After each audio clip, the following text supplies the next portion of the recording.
ఈ సమావేశాలలో దురదృష్టవశాత్తు దాదాపు 25 ప్రశ్నలకు సభలో సమాధానం లభించలేదు. ప్రతిపక్షానికి చెందిన గౌరవ సభ్యులు ప్రశ్నలు వేస్తున్నారు, రావట్లే. దాని మీద దాని కారణం ఏంటంటే వాళ్ళు ప్రశ్నలు వేయడం వల్ల మరొక 2 మెంబర్స్కి మాట్లాడే అవకాశం పోతుంది. అది సమంజసం కాదు ప్రజాస్వామ్యంలో. కానీ ప్రశ్నలు అడగడానికి సభలో ఉండటం లేదు. మీరు చూస్తూనే ఉన్నారు, ప్రశ్నలు వస్తున్నాయి, వాళ్ళు సభలోకి రావట్లేదు. ఈ కారణంగా సభలో ఎవరో ఒకరి ద్వారా మరో 2 ప్రశ్నలు అడిగే అవకాశం కోల్పోతున్నారు. ఇది చాలా దురదృష్టకరం. సభకు ఎన్నికైన గౌరవ సభ్యులు సగర్వంగా సభకు రావాలి. ప్రజలు ఎన్నుకున్నారు మిమ్మల్ని, సభలోకి వెళ్ళి మా సమస్య మాట్లాడమని. సభకు రావాలి. ఎవరికీ కనిపించకుండా వచ్చి సభ్యులు హాజరు పట్టికలో సంతకాలు చేసి వెళ్ళిపోతున్నారండి, దొంగల్లాగా వచ్చి. మీరు గౌరవ సభ్యులే, ప్రజలు ఎన్నుకున్నారు, మీరు ఎమ్మెల్యేస్. దొంగల్లాగా వచ్చి సంతకాలు పెట్టవలసిన అవసరం ఇచ్చింది కర్మ. ఒకసారి ఎమ్మెల్యేగా గౌరవప్రదమైన దీంట్లో ఉండి హాజరు పట్టికలో సంతకం చేసి సభకు ఆ మొహం చాటేయడం వారికి గౌరవాన్ని తగ్గించిందే తప్ప పెంచదని చెప్పి నా తాలూకు అభిప్రాయం. వీరిలో ముఖ్యంగా నా దృష్టికి వచ్చింది వై బాలనాగిరెడ్డి గారు, తాటిపర్తి చంద్రశేఖర్ గారు, రేగం లింగం గారు, మత్స్యలింగం గారు, విరూపాక్ష గారు, మత్స్యరాస విశ్వేశ్వరరాజు గారు, ఆగిపాటి అమర్నాథ్ రెడ్డి గారు, దాసరి సుధ గారు. మనం చూసాం. గవర్నర్ ప్రసంగం ముగిసిన తర్వాత, అంటే ఫిబ్రవరి 24వ తేదీ తర్వాత వేరు తేదీల్లో ఫిట్నెస్ రిజిస్టర్లో సంతకాలు పెట్టేట్టు నా దృష్టికి వచ్చింది. అంత దొంగచాటును వచ్చి ఒక దొంగల మాదిరిగా సంతకాలు పెట్టవలసిన అవసరం లేదు.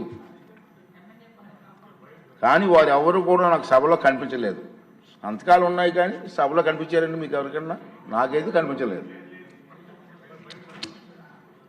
ఇది ఎంతవరకు సమంజసం వారే నిర్ణయించుకోవాలి. మనల్ని ఎన్నుకున్న ప్రజలు మనం ఆదర్శంగా నిలవాలి తప్ప ప్రజలకి, మీకు ఓట్లేసిన ప్రజలకి తలవంపులు తెచ్చేలే ప్రవర్తించకూడదని చెప్పి నా అభిప్రాయం. ఈ సభ ముందు పెట్టాలని చెప్పి నేను ఈ 2 విషయాలు మీకు తెలియజేస్తానండి. చూశారు కదా అసెంబ్లీలో స్పీకర్ అయ్యన్న పాత్రుడు గారు ఏం మాట్లాడారు. వైఎస్ఆర్సీపీ పార్టీలో గెలిచింది మొత్తం 11 మంది ఎమ్మెల్యేలు, జగన్మోహన్ రెడ్డితో కలిపితే 11 మంది.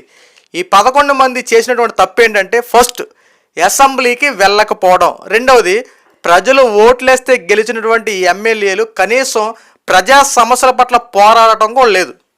జగన్మోహన్ రెడ్డి ఏమంటున్నాడంటే, ఇప్పుడు అసెంబ్లీ బడ్జెట్ సమావేశాలు జరుగుతున్నాయి కాబట్టి మీరు అసెంబ్లీలో మాట్లాడేయండి, మీరు ఏది అడగాలనుకున్నా సరే అసెంబ్లీలో అడిగేసేయండి, నేను ఇంట్లో 4 గోళ్ల మధ్యన కెమెరాలు పెట్టుకొని మీరు అడిగే ప్రతి క్వశ్చన్కి ఇక్కడ నేను ఆన్సర్ చెప్పి ప్రజలకి తెలియపరుస్తా. ఏ విషయం అయినా సరే ప్రజల్లోకి వెళ్ళడమే కదా మనకు కావాల్సింది, నేను ఈ 4 గోళ్ల మధ్య మాట్లాడతానని చెప్పి జగన్మోహన్ రెడ్డి మాట్లాడుతూ ఉన్నాడు. ఇదా ప్రజా సమస్యలు తీర్చడం అంటే? అయ్యా జగన్మోహన్ రెడ్డి గారు, గత 5 సంవత్సరాల్లో ఎలాంటి పనులు చేయబట్టే కదా ఈరోజున మనకు 11 సీట్లు వచ్చాయి. ఎందుకు సార్ మర్చిపోతున్నారు? ఈరోజున అసెంబ్లీకి దాక్కొని దొంగల్లాగా వెళ్ళాల్సిన అంత అవసరం ఏంటి? అయ్యన్న పాత్రుడు గారు చెప్తున్నారు కదా, ఒక గౌరవ ఈ రోజున పదవిలో మనం ఉన్నాము, ఒక ఎమ్మెల్యేగా గెలిచాము, ప్రజల చేత ఎన్నుకోబడినటువంటి మనము గౌరవప్రదంగా జంషేర్గా వెళ్ళి సంతకం పెట్టి అసెంబ్లీ బడ్జెట్ సమావేశాల్లో పాల్గొంటే నువ్వు మాట్లాడపో, అది వచ్చిన విధానం వేరు కదా. మనం అలాంటివి చేయం కదా. ఎవ్వరికి తెలియకుండా సంతకం పెట్టేసి చాటుమాటుగా వెళ్ళిపోతాం అంటే ఎందుకు సార్ ఇలాంటి పని? మీరు ప్రజల చేత ఎన్నుకోబడినటువంటి ఎమ్మెల్యేలు సార్, ప్రజా సమస్యల పట్ల పోరాడాలండి, అంతే తప్ప వెళ్ళి సంతకాలు పెట్టి వెళ్ళిపోవడం కాదు కదా మిమ్మల్ని గెలిపించుకున్నది. ఈ రోజున మీరు చేసినటువంటి పనులు చూస్తుంటే నిజంగా వైఎస్ఆర్సీపీ పార్టీలో చాలామంది మిమ్మల్ని అసహించుకునే పరిస్థితులకు వచ్చారు. ప్రజా సమస్యలు తీర్చడం కోసం మిమ్మల్ని ఎన్నుకుంటుంటే ఏంటండి మీరు చేసే పనులు? మీరు చేసే పనులు ఎలా ఉంటాయి తెలుసా?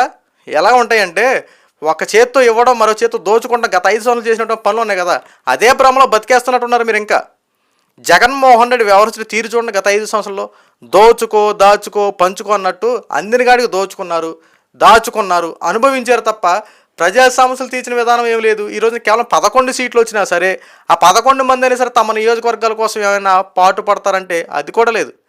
ఈ రోజున వైఎస్ఆర్సీపీ పార్టీలో చాలామంది రాజీనామాలు చేయడానికి కారణం ఏంటి? ఇలాంటి పనుల వల్లే. ఈ రోజున ఎమ్మెల్సీలు రాజీనామా చేస్తున్నారు. వైఎస్ఆర్సీ ఎమ్మెల్యేలు కూడా ఒక 3-4 రాజీనామాలు చేయడానికి రంగం సిద్ధం చేసుకున్నారు. ఎందుకు సార్ పార్టీని సరిగ్గా నడపరో, కనీసం ఎమ్మెల్యేలుగా ఉన్నటువంటి వాళ్ళు అసెంబ్లీకి వెళ్ళరో, ప్రజల చేత ఎన్నుకోబడినటువంటి మీరు ఎందుకు గెలిచారు, ఎందుకు ఎమ్మెల్యేలుగా ఉన్న రాజీనామా చేసింది సార్? ఆ నియోజకవర్గంలో బై ఎలక్షన్లు జరిగితే కనీసం వేరే అభ్యర్థిని గెలిస్తారు, ఆ అభ్యర్థి ద్వారా అయినా సరే వాళ్ళకి రావాల్సినటువంటి రాయితీలు పొందుతారు. ఉపయోగం లేని కాడికి ఎందుకు సార్? కూటమి ప్రభుత్వం వ్యవహరిస్తూ తీరో సార్ చూడండి సార్. అధికారంలోకి వచ్చి 9 నెలలు అయిన తర్వాత ఇప్పటికీ ఎలాంటి పనులు చేసుకొస్తారో ఒకసారి చూడండి. అన్న మాట ప్రకారం సూపర్ 6లో 2 పథకాలు అవలంబించారు. అభివృద్ధి పనులు ఒకటొక్కటిగా చేసుకుంటూ వస్తూ ఉన్నారు. మీరు చేసిన పనులేంటి సార్? ఈరోజు 11 సీట్లు ఇచ్చారంటే ఒకసారి ఆలోచించండి. మీకు కూటమి ప్రభుత్వం విమర్శించడం కాదు, దొంగల్లాగా దాక్కోవాల్సినంత అవసరం ఏంటండి? ఎమ్మెల్యే అంటే ఒక హుందాతనం. ఆ హుందాతనాన్ని మీ అంతటి మీరే చేతుల నాశనం చేసుకుంటున్నారు. ప్రతిసారి అధికారం ఉంటేనే మనకు బాగుంటుందని చెప్పి అనుకోవడం కరెక్ట్ కాదు. అధికారం ఉన్నా లేకపోయినా ఒక ప్రజా నాయకుడిగా తీర్చిదిద్దారంటే ఖచ్చితంగా ప్రజా సమస్యల మీద పోరాడాల్సిందే. నీకు ఎమ్మెల్యేగా గెలిచిన తర్వాత మంత్రి పదవి ఇవ్వకపోయినా, మంత్రి పదవి అనుభవించకపోయినా ప్రజా సమస్యల పట్ల ఎల్లవెల్లలా సంసిద్ధంగా ఉండాలి. ఇది ప్రజానాయకుడి యొక్క ముఖ్య ఉద్దేశం. ప్రజా సమస్యలు తీర్చడం మానేసి, అసెంబ్లీకి వెళ్ళడం మానేసి ఇంట్లో కూర్చుంటే ఎలా సార్? 4 గోళ్ళ మధ్య మాట్లాడితే సమస్యలు తీరిపోతాయా? ఈరోజు అసెంబ్లీలో మీ మీదకు అనేక ఎలిగేషన్స్ వస్తున్నప్పుడు ధీటుగా ఎదుర్కొనే దమ్ము ధైర్యం చేయకుండా ఇంట్లో కూర్చునడం వల్ల ఉపయోగం ఏంటి? ఇంకేమనంటే మొత్తం జగన్మోహన్ రెడ్డిని భగ్నం చేసేలా మాట్లాడుతానని చెప్పి మాట్లాడుతున్నారు కదా. అవునండి, మేము అది చేయలేదు, ఆ తప్పు మేము చేయలేదు, మేము ఇలా ఉన్నాము, మేము అలా చేసామని చెప్పి వెళ్ళి నిరూపించుకోవాలి కదా. ఎలరో చేయరు.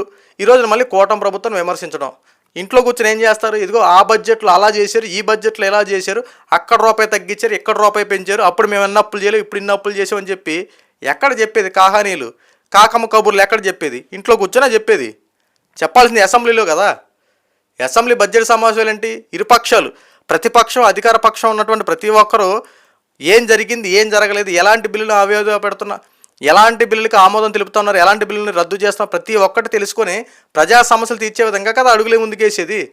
ఇలాంటివన్నీ వదిలేసి, ఇలాంటివన్నీ పక్కన పడేసి మేము రాము, మేము చేయము, అవసరమైతే తర్వాత చూసుకుందాం, రేపొద్దున అధికారం మాదే, రేపొద్దున 2.0 చూపిస్తాం, రాబోయే రోజులు అందరి లెక్కలు తేలుస్తామంటే ఏంటి సార్ ఇది? ప్రజలు చూస్తున్నారు కదండి, మీరు మళ్ళీ లెక్కలు తేల్చాలా? ఎందుకు సార్ బురద జల్లే రాజకీయాలు, శవ రాజకీయాలు చేసుకుంటాం? ఇవన్నీ అవసరమా? ఇలాంటి డైలాగ్ వార్లు, ఇలాంటి వీడియోలు చేయబట్టే కదా గతంలో మేము మీకు 11 సీట్లు ఇచ్చింది. 150, 160 సీట్లు ఇచ్చిన మీకు ఈ రోజున కేవలం 11 సీట్లు ఇచ్చారంటే ఎంత దారుణం అండి.